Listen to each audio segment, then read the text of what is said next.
Hello and welcome once again to Books Wale Bhaiya. I'm Abhishek. Today I'm talking about a book which is a very relevant and important book for our times. Yes, we are living in an era which is marked by rage, global conflicts, people's movements, and dictatorships.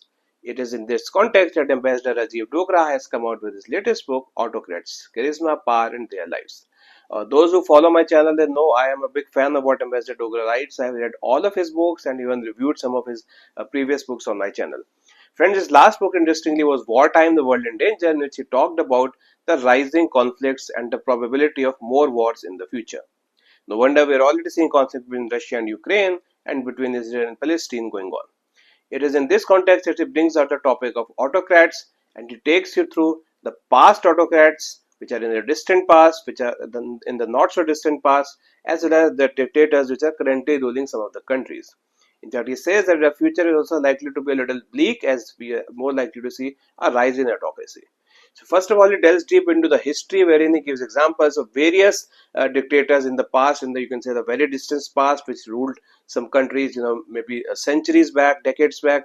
He tells you what various philosophers or thought leaders have said about autocracy, how various dictators have ruled their countries, have they ruled well, have they ruled badly, because many times it happens that sometimes even in India we say that because people don't follow rule of law, law and order, and so India should be a dictatorship, we should have been ruled by a dictator for 20 years and all that.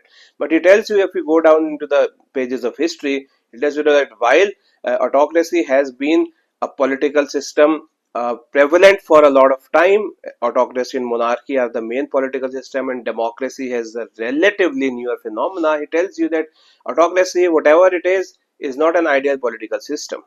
He tells you about various characteristics of various autocratic regimes which have certain common features such as freedom of expression is curtailed, freedom of press is curtailed.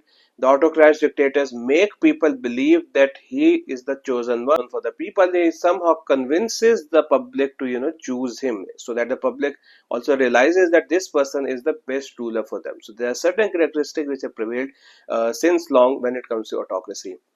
He also tells you what actually makes a dictator. Are dictators born or are they made? What role does that dictator's own upbringing, own childhood plays in making him a person like that? What role does the society plays in which a dictator is born or brought up? He also tells you various characteristics such as you can say human side of the dictators. What exactly, how do they make decisions? Are they also fearful of something? Because while the person is ruling, he's always aware that he has obtained this power through illegal means and he is more likely to be replaced by someone. So there are a lot many things to define a dictatorship.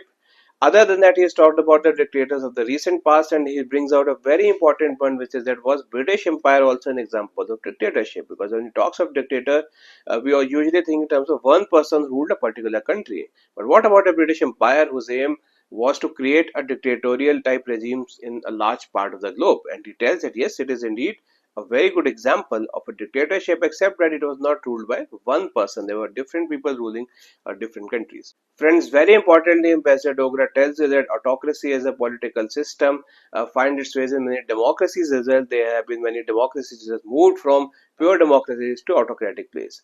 But interestingly, argues that this is a system which is more likely to persist in the future. In fact, it is very likely that we will see more autocracies in the future which are likely to move from democracy to autocracy. This is because rise of nationalism, rise of people's movements, and many other factors at a global level. All in all, while this may sound a bit pessimistic that we are more likely to see more conflicts in the future at a global level, I believe it's not exactly pessimistic, but it's more realistic, because anyone who reads about geopolitical movements can very well agree that this is more likely to be the future. All in all, if you want to get a better sense of what is happening globally, what is happening in countries at a political level, well, this is a book I strongly recommend. Thank you so much for watching the video. If you like the video, please give a thumbs up and subscribe to my channel for more updates. Thank you.